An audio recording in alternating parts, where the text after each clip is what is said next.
Bonsoir à tous. Yves, Rémi, Martine, l'équipe de la DPPH, Joanne, Sylvie Fournier, Sylvie Gagnon, Elena et Denis. La magie de la technologie, imaginée spécialement pour souligner la retraite de Monique Larouche. Bonsoir Monique. Pensais-tu que j'aurais passé sous silence ta mise au rencard parce que je demeure en Californie? Are you crazy? Au contraire, j'avais profité de cette situation privilégiée. Il y a quelques semaines, par l'entremise de Martine, j'ai reçu un courriel du comité du lac qui voulait profiter de son activité pour présenter un hommage aux cadres qui quittent. Il cherchait des personnes qui te connaissaient bien. Immédiatement, Sylvie et moi avons accepté, et j'ajoute, avec un plaisir démentiel, non pas de te rendre hommage, mais de te concocter un bien cuit, comme tu sais si bien en écrire. Un vieux proverbe dit « crache en l'air, tombe sur le nez ». Il est temps de changer le ton et d'entrer dans le vif du sujet. Titulaire d'un DEC en technique infirmière du cégep de Granby, QV 1978, et bachelière en sciences de l'Université de Montréal en 1999. À cette époque, elle semblait déjà avoir des problèmes avec l'autorité. Elle a eu quelques prises de bec avec ses professeurs. Encore, sous la direction de Martine, il y avait parfois des différends qui, heureusement, se terminaient bien. Toutefois, il existe un point, son petit côté délinquant, où Monique dérogeait de certaines politiques, comme s'habiller de jeans.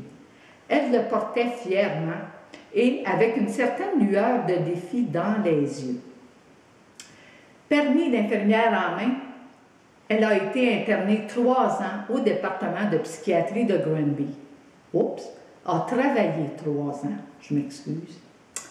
Quand on a su qu'elle avait travaillé en psychiatrie, on peut maintenant comprendre certains comportements lors des rencontres des différents comités. Elle sortait de sa bourse une Kit Kat, s'achetait un Coke Diet. Vous allez certainement me dire que c'est ordinaire, banal, mais non, pas avec Monique. Tout est dans l'interprétation. Quand elle décidait de déposer devant elle son kit de survie, on savait que ce geste pouvait signifier 2 choses. Soit qu'elle s'ennuyait, ou qu'elle s'empiffrait afin d'éviter de dire des paroles qui auraient dépassé ses pensées. Me reçois-tu, Monique? De 1980 à 2002, elle a travaillé à Cowansville. Elle a occupé plusieurs fonctions, infirmière, infirmière chef d'équipe, assistante du supérieur immédiat, chef d'unité, adjointe à la direction et coordonnatrice en milieu de vie. Tant mieux pour le CSS Sault-Yamaska, puisqu'à son arrivée le 23 octobre 2006 comme coordonnatrice du Centre Marie-Berte Couture, elle avait de l'expérience. Elle pensait savoir ce qu'elle faisait. Non, elle savait ce qu'elle faisait. En hébergement, tout le monde la connaissait. C'est évident, elle a eu des cumuls de postes au Centre Leclerc, à Villa-Bonheur, elle allait à Waterloo et elle a terminé comme coordonnatrice au domaine Viti et Desjardins et conseillère en milieu de vie. Même qu'elle se plaisait à jouer à la directrice lorsque Martine prenait ses vacances. Au prix qu'on te payait. Au sein de la DPPH, peut-être que ses cheveux blancs l'ont avantagée. Tout de suite, elle a été décrétée officiellement mentor pour les nouveaux gestionnaires qui arrivaient au sein de l'équipe. On s'est toujours demandé si elle était une mèche avec la CSM, car elle dînait presque toujours avec la présidente du syndicat et les gars de l'informatique. Peut-on penser qu'une enveloppe brune s'est glissée sous la table? Y a-t-il eu collusion, corruption? La commission Charbonneau lèvera peut-être le voile sur ce point. Monique, ou surnommée Madame Cartable, est une femme très organisée. Il n'y a pas un thème auquel elle ne lui a pas attribué un cartable. Afin de ne pas se sentir trop dépaysée à la maison et de garder un certain contrôle, on pense qu'elle a dû monter un cartable à son mari depuis sa retraite. Avec les onglets suivants, activités de la vie quotidienne, activités de la vie domestique, transport, téléphone, activités physiques, activités de nuit. Même son estomac était ordonné. Lors des rencontres, elle nous ramenait sur la bonne voie pour prendre la pause et le dîner. Heureusement qu'elle était là. Une devise qu'elle avait adoptée au travail, ne pas dépasser 17 heures.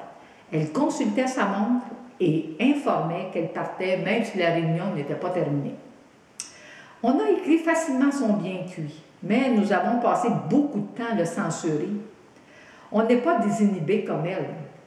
Monique se plaît à dire qu'elle a hâte de souffrir de démence puisque la désinhibition sexuelle avec paroles, attitudes ou gestes inappropriés sont compris et acceptés. D'après nous, tu as déjà préparé ton terrain en formant le personnel sur les unités prothétiques avec des interventions apposées lors de ces comportements. L'heure a sonné pour ta retraite, Monique, même si plusieurs pensaient, à cause de tes cheveux blancs, qu'il était temps pour toi de te retirer.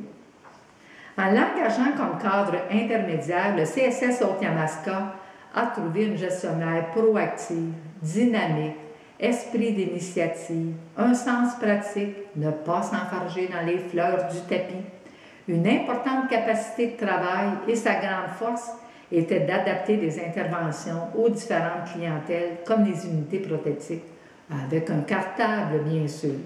Nous tenons à te remercier, Monique, d'avoir consacré 6 ans à améliorer la qualité des services au CSS Haute-Yamaska et de nous avoir transmis ta grande expérience. Bonne et heureuse retraite et tu peux toujours venir me voir. Bye bye!